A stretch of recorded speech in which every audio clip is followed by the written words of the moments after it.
The Royal Guards versus Netero is an extremely close matchup. If they ever seriously fought, both sides would have to put their lives on the line to defend each other. And to make it even more interesting, I won't be counting postmortem Ned, because using that is like saying that Netero's stronger than Meruem because he has a bomb inside of him. But anyways, in this video, I'm going to be explaining how every individual Royal Guard would fare against the chairman of the Honor Association. But I don't want to waste any more of your time, so let's begin with scaling both parties. There are only two ways this battle can go. Either Netero just keeps slapping them around with his Bodhisattva, making it a battle of attrition, or he uses Zero Hand, trying to kill whichever Royal Guard he's facing quickly. Let's first start off with the battle of attrition scenario.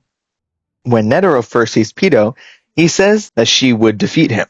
Granted, this is pre-training Netero, who in the same breath said he's relative to Morel and Nove, but we're going to accept it as fact. Netero is one of, if not the most experienced and skilled of Nen users in the Hunter x Hunter world.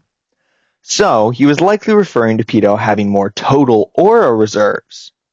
This would then of course mean that if they fought until they were both out of aura, Pito would eventually win out, and by extension, all of the other Royal Guards would too.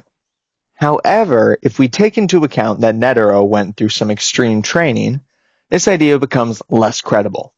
Even if we only went up from half his prime to 60 or 70% of his prime, that's still a huge increase, so it's likely that he might still be able to win.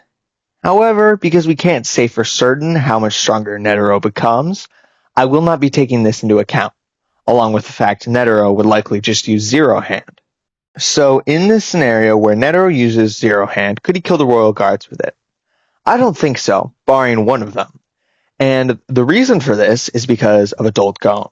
Adult Gon, while holding back, was able to severely damage Pito, causing her to cough up blood. But if we take the statement that Gon is relative to Meruem at face value, and strength equals durability, Netero was able to do what appears to be a lower amount of external damage to Meruem than Gon did to Pito. However, it was not fatal. So, even if we say that Gon was significantly holding back and he could hit her with 2 times the force, I just can't see Netero dealing enough damage to put her in the ground. Especially when we take into account the fact that the Chimera Ants can survive fatal injuries for a long time, even being able to have a full conversation when their head is chopped off. So I can see Netero crippling her, but not killing her. And because Netero will be all out of aura, it would only take the slightest amount of power from whichever Royal Guard he's fighting to kill him. Now that we've established how the Royal Guards in general would fare physically, we also need to decide how well each of them would do when taking into account their strengths and weaknesses. First up on the chopping block would be Yuppie. Not only is he the dumbest of the Royal Guards, not that brains would help you that much, because you would need a Meruem level IQ to get through Bodhisattva. His Nen abilities just aren't very good against Netero. Netero could just block his Rage Blast and smack Yuppie around, because he was never shown to have enough range on his arms to strike him with multiple different attacks at the same time. But luckily for Yuppie, this doesn't really matter, because of the previous scaling we did, he can tank everything Netero can dish out, though he's going to be real hurt. Luckily for him, he might not die, because we saw him give a lot of his cells to Meruem, so while he might not be able to regenerate, he will probably just get weaker. Next up is Pito, who is basically in the same boat as Yuppie. Dr. Blythe isn't going to help in a combat scenario. Maybe it could heal her after the fight, so she's the most likely of the Royal Guards to survive without getting weaker, but other than that, it's useless. Terpsichore isn't going to help either unless it increases her durability, because we already saw that Netero was able to react to it. So Pito's just going to keep fighting before eventually getting hit by Zero Hand, surviving, and finishing off Netero. Finally, we have Poof, who is by far the most interesting of the Royal Guards in this matchup, due to his very special Nen ability. Though Poof's ability to split would make him the only Royal Guard to be able to circumvent Bodhisattva, he wouldn't actually be able to hit Netero.